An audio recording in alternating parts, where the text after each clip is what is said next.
Olá pessoal, tudo bem? Vamos conversar sobre as estratégias metodológicas das pesquisas empíricas e das pesquisas teóricas.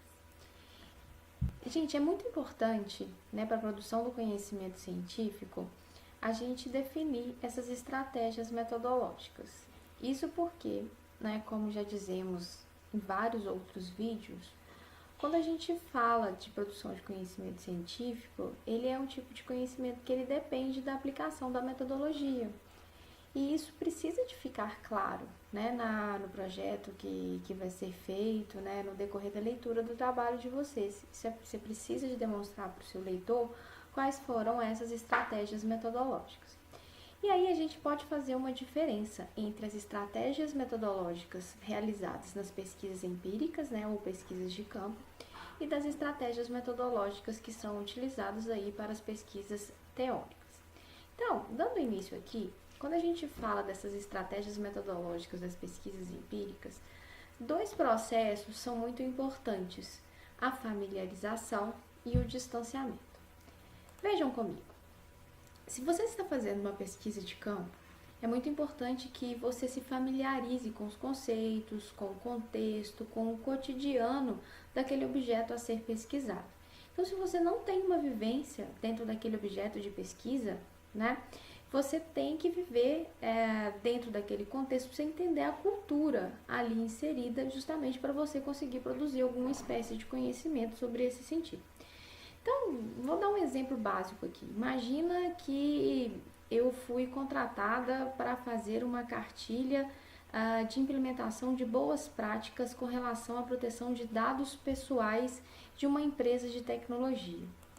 Para me desenvolver essa cartilha, eu que não faço parte daquela empresa, eu preciso de ter um momento de pesquisadora, Então eu preciso de me inserir dentro daquela empresa, verificar qual que é a cultura, como que é a forma dos trabalhos, como que é a divisão daqueles trabalhos, qual é a linguagem utilizada para que eu possa então produzir esse material. É importante que eu, enquanto pesquisadora, que não faça parte, daquela cultura, eu me familiarize com aquele cenário em que eu estou vivendo. Acontece que, a depender da situação, eu posso já ser diferente nesse sentido. Pode ser que eu precise, inclusive, de um distanciamento. Então, é preciso que eu tenha um certo distanciamento. Vamos pensar na possibilidade que eu já faço parte de uma determinada empresa e fui contratada para produzir essa determinada cartilha.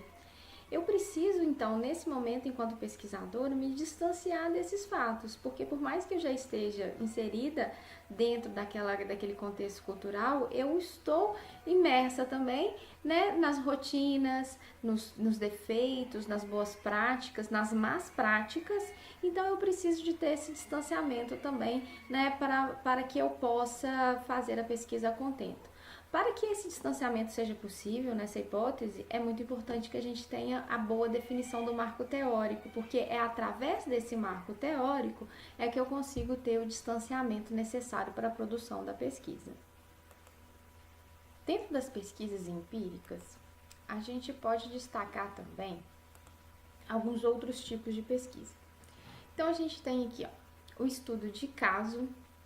O estudo de caso nada mais é do que aquele momento em que o pesquisador ele vai buscar um caso específico como base de fundo para sua pesquisa, na qual ele vai dissecar aí todos os aspectos daquele caso, buscando trazer aí uma interpretação específica sobre o problema de pesquisa criado.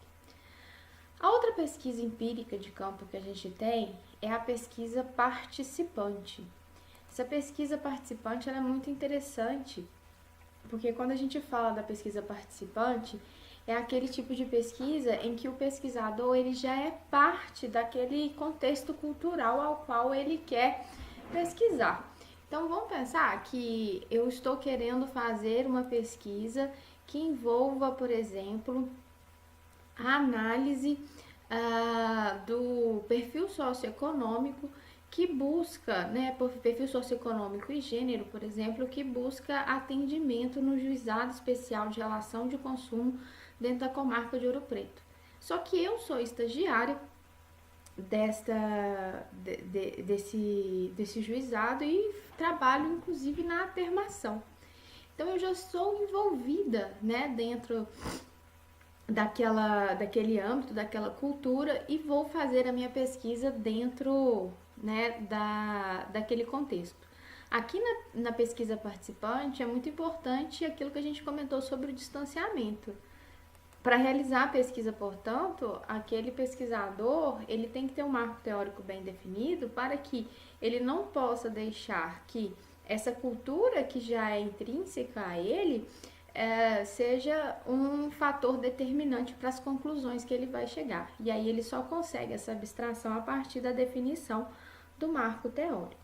A gente também tem como pesquisa empírica a pesquisação, que aqui é muito comum nos projetos de extensão.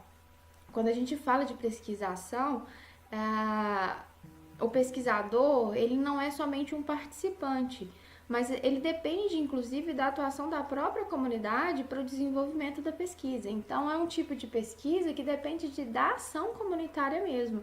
Depende dos próprios integrantes daquele objeto de pesquisa produzirem também conhecimento. Então é um misto, né, da participação aí do pesquisador como dos integrantes daquela comunidade, trazendo aí modificações, né, através da própria pesquisa para a própria comunidade. É como se fosse um ciclo, né?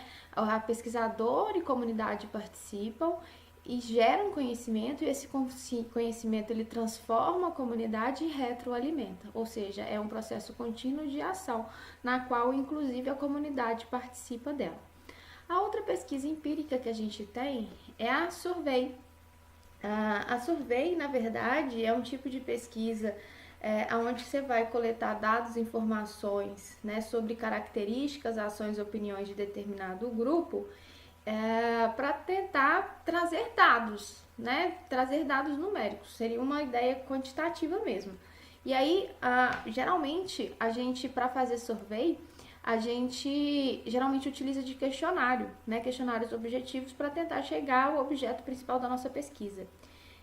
Um exemplo bem comum aí de survey é aquelas pesquisas Ibope de intenção eleitoral, né? Então, é um tipo de pesquisa que ela, né, faz uma abordagem, ela tem um critério que você vai eleger aí determinado número de pessoas, sobre determinado contexto, gênero, buscando aí uma representatividade daquele grupo, com perguntas focadas, né, para tentar produzir esses dados estatísticos aí nesse contexto. E por fim, né, a gente tem a pesquisa etnográfica, que é uma pesquisa bem legal também de ser feita, de campo, né, que o objetivo dela é vivenciar a materialização, né, do direito dentro daquela determinada cultura. Então, a gente não está preocupado simplesmente com a norma, né? A gente está preocupado, assim, com o que de fato acontece, né? O que os operadores do direito fazem, o que os cidadãos têm de percepção daquela norma. É uma pesquisa de campo mesmo, na hora que você vai ver a materialização da norma. Então, você vai fazer aquela pesquisa, né, delimitando, por exemplo, um determinado tipo de ação, um determinado lapso temporal, uma determinada comarca, um determinado grupo de pessoas, e pesquisar quais são as intenções, né, as percepções dessas pessoas a respeito daquela determinado objeto de pesquisa que está sendo realizado.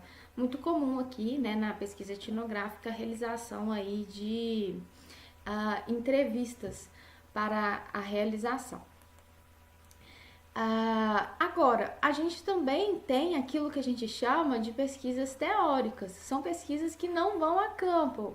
Na verdade, a análise dela é uma análise muito mais bibliográfica, de revisão da literatura, e geralmente são dois os grandes grupos, né, que são as histórias de vida e a análise de discurso.